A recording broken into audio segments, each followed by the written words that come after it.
Warahmatullahi wabarakatuh. Perkenalkan nama saya Jidan Sajidan dengan NIM P032236201018 dengan program studi Teknik Industri semester 4. Sini saya akan menjelaskan tentang praktikum PPSPO untuk tugas memenuhi nilai ujian akhir semester. Di sini di latar belakang PSPO ialah singkatan dari Perencanaan dan Pengendalian Sistem Produksi dan Operasi. Ialah salah satu elemen terpenting dalam manajemen suatu perusahaan. PSPO berfungsi sebagai otak operasional yang mengendalikan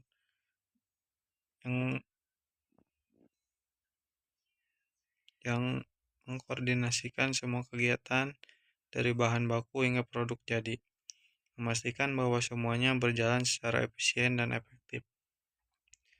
Tanpa adanya PPSPO yang matang, perusahaan akan menghadapi berbagai masalah, seperti biaya produksi yang tidak terkendali, waktu pengiriman yang molor, dan kualitas produk yang menurun. Tujuan utama dari PPSPO adalah untuk mengelola sumber daya perusahaan yang optimal demi mencapai target produksi yang telah ditetapkan. Hal ini termasuk mengendalikan biaya, waktu, dan kualitas.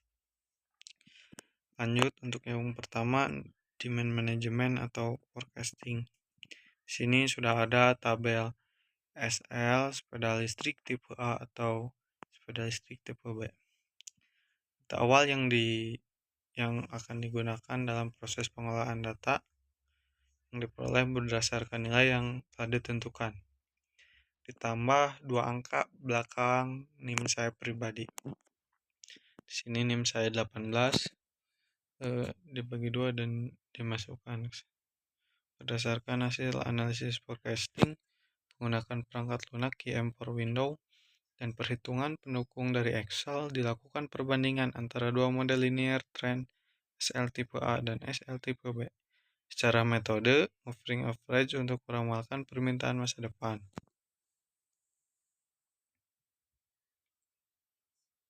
Di sini untuk demand management di pengolahan data ada SL tipe A menggunakan forecasting linear dan metode software POMQM. Ada grafiknya juga. Di sini sudah jelas ya. Jadi untuk kesimpulan di sepeda listrik tipe A ini, model ini tidak akurat dan kurang representatif terhadap data historis. Lalu yang pengolahan data selanjutnya sepeda listrik tipe B sama menggunakan metode software POMQM, dan kesimpulan di sini masih belum ideal, namun mempresentasikan tren naik dibandingkan SL tipe A. Dan tabel di sini pengolahan data yang dikerjakan melalui Excel. Nah, selanjutnya untuk agregat planning. Tabel di sini untuk pengumpulan data. Dari data demand forecasting sebelumnya dilakukan demand agregat untuk membuat perhitungan agregat planning. Nah, di sini untuk yang selanjutnya sudah ada tabel dan metode kesekarang demand led workforce berdasarkan hasil perhitungan agregat planning yang telah dilakukan dengan menggunakan 5 metode berbeda. Dapat disimpulkan bahwa metode kesekarang yang telah dilakukan perhitungan dengan jumlah total cost $113.570.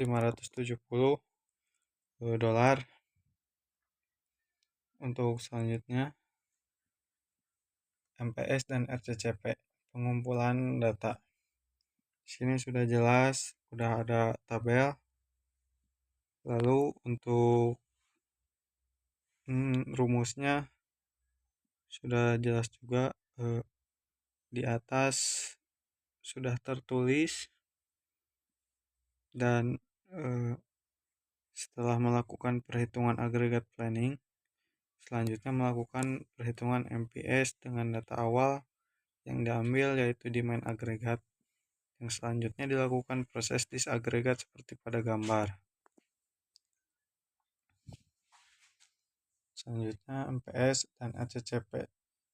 Pengolahan data MPS. Sudah jelas ya, pada tabel tersebut ada sepeda listrik tipe A dan sepeda listrik tipe B. Perhitungan MPS dilakukan untuk mengetahui jumlah produksi yang harus dilakukan untuk memenuhi data permintaan yang telah diperoleh sebelumnya. Dan diperoleh hasil perhitungannya seperti pada gambar. Selanjutnya, pengolahan data MPS. Sini ada routing sheet sepeda listrik tipe A dan routing sheet sepeda listrik tipe B. Sudah jelas di sini. Selanjutnya ada pengolahan data RCCP. Di sini ada data kapasitas regular time dan overtime. Selanjutnya ada pengumpulan data MRP. Lanjut ke tahap MRP. Di sini masih maaf tadi ada kendala karena habis memory card atau kapasitas memori. Di sini dilanjutkan untuk pengumpulan data MRP. Di sini sudah jelas ada sepeda listrik tipe A dan tabel sepeda listrik tipe B. Untuk perhitungan MRP di sini dilakukan dengan data awal yang diambil dari data MS pada modul MPS sebelumnya. Jadi dari data sebelumnya. Selanjutnya untuk pengumpulan data MRP, sini sepeda listrik tipe A, perhitungan MRP untuk sepeda listrik tipe A. PRL di sini sudah jelas, PAB dan lainnya.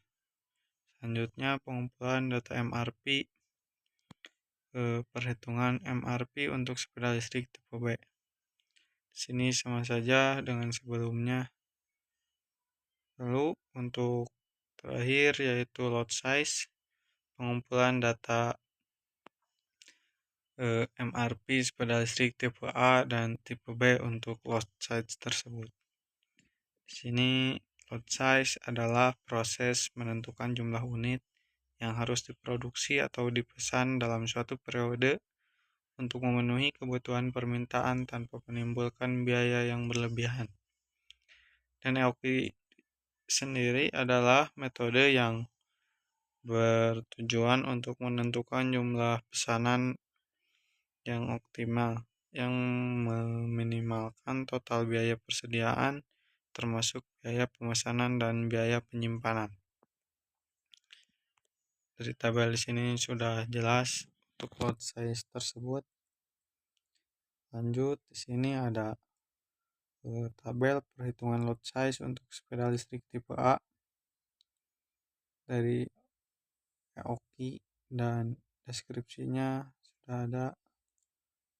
Lalu selanjutnya pengolahan data dan tabel perhitungan lot size untuk sepeda listrik tipe B.